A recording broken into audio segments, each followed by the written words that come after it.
Allow me to open with a quote already used by a friend of mine who testified at the previous hearing in Williamsport. This quote isn't actually from one of my favorite people, Donald Rumsfeld, the former Secretary of Defense, but it's an appropriate comment in which he said, "There are known knowns, there are known unknowns, and there are the unknown unknowns." Keep that one in mind as I testify today. Earlier this year, according to a public statement in Williamsport by DEP Director John Hanger, we were told we've only been practicing hydraulic fracturing for about 5 years.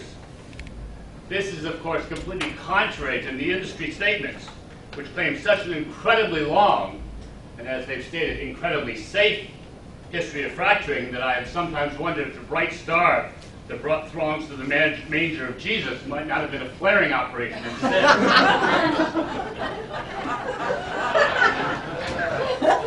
This history forces us to ask the DEP and the Environmental Quality Board why it's taken so long to address this issue. Since fracking began, people have been filing complaints of wells contaminated and useless, animal drinking ponds totally polluted and contaminated, cattle and other animals sickened and dying, birth deformities in calves, drinking water that must be purchased or even delivered by the same drilling companies that at the same time claim it's not our fault. Apparently we're supposed to believe that those companies deliver the water out of the goodness of their hearts while claiming no responsibility for the contamination. So we have to ask why it's taken so long for the DEP and the EQB to even begin this process. And if it's taken this long to begin, how long will it take to end? How much longer will the citizens of this state have to stand by while one of the basic elements of life, water, is being destroyed? In addition, as other people have commented, what safeguards will we put in place to prevent further contamination 10, 15, 20 years down the road when these companies have taken their money and they're gone, folks? They're not sticking around. They come in, they take it, and they leave. If industry's already 5 years ahead of the DEP, how far behind will the DEP be in 5 more years as industry develops new, unproven, untried chemical compounds and practices? The reason we're having this dialogue tonight is because something is terribly wrong, okay? Something is terribly wrong, and that is why we're having these dialogues now.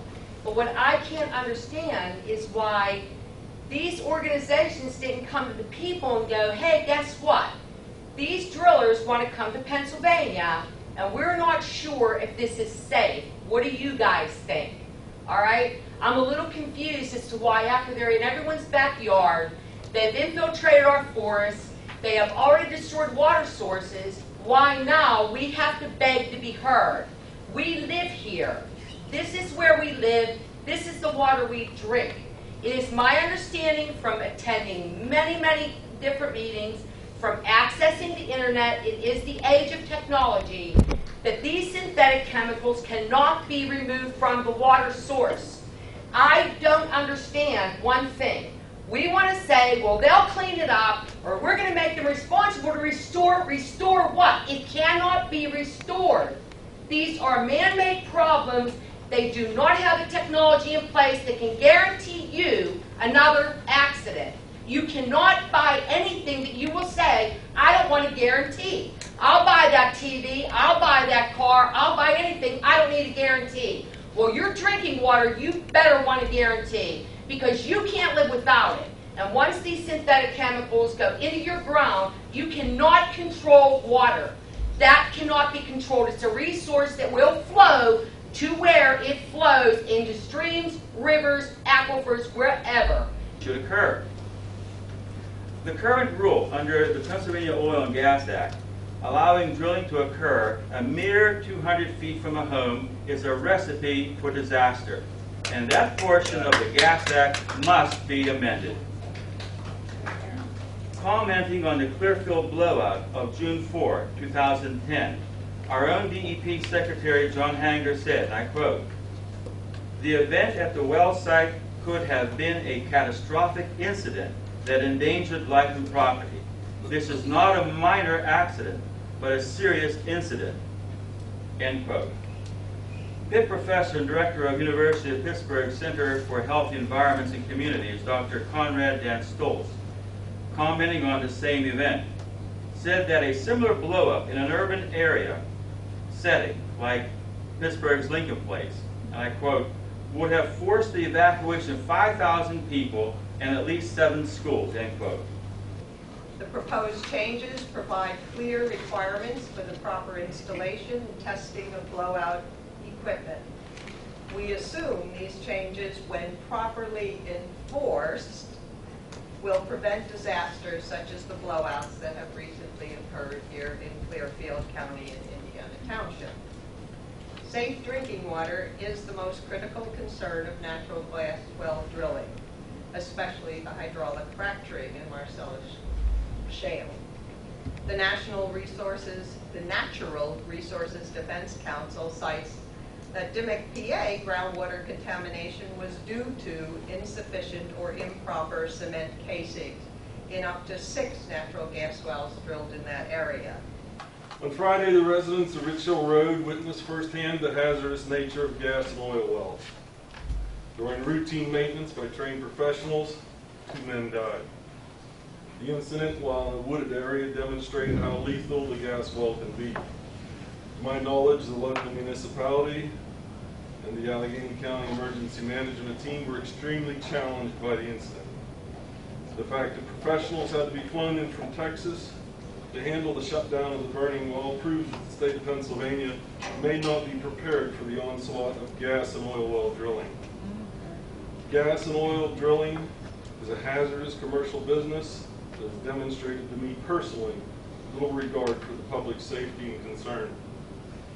Within 1,000 feet of my residence, the Stephen Sokol gas well, which is located off Rich Hill Road, lies in a residential neighborhood. Had this incident occurred at the Sokol well, the death toll would have been far greater. Speak up, Ken.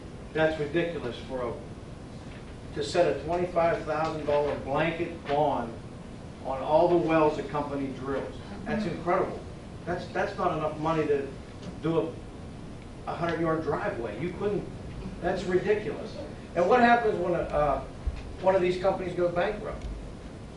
Like the coal industry did. They went bankrupt, walked away. Massey Coal just bought a coal mine in Pennsylvania because it was a bankrupt coal mine. The guy worked there 35 years. He went to work. They said it's closed. Sat there, acid mine runoff, and that's what we're looking at here. We're facing the same types of problems. Require the operator to test public and private water supplies within 2,000 feet prior to drilling. Pre-drilling water tests should include tests for both natural gas and fracking marker chemicals, for example, methane, benzene, styrene, acrylonitrile, and the DEP should specify what to test and what methods to use. Pre-drilling test results should be given to the water supply owner and persons who use the water supply before the drilling begins and without any of them having to ask for the results. The report should be in layman's terms. Require the operator to test the same water supplies both 6 months and a year after drilling. I like the 2-year idea too. The post-drilling water test results should be given to DEP and to the water supply owner and persons who use the water supply within 10 days of the operator having received these results and without the affected persons having to ask for the test results. And reports to laymen should be in layman terms. Until the water supply can be cleaned to safe drinking water standards, the operator must supply replacement water that meets safe drinking water standards. And water tests made during that period must be published, as I said in the prior points about letting everybody know. When the operator supplies replacement water, he may not ask nor require those who receive replacement water to sign a non-disclosure agreement. Right. That's right. The operator must be bonded to replace drinking water for 100 years. And Mel Packer said it, I was going to say it. There's 2 sides to this issue.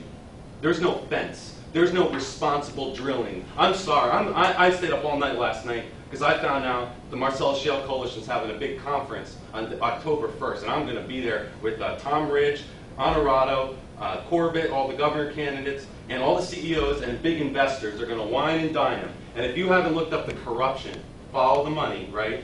Rendell officials leaving. My state senator, first thing I noticed is my state senator chief of staff, Lisa Baker's chief of staff left to work for be the spokesperson at all the community meetings for Cabot Oil.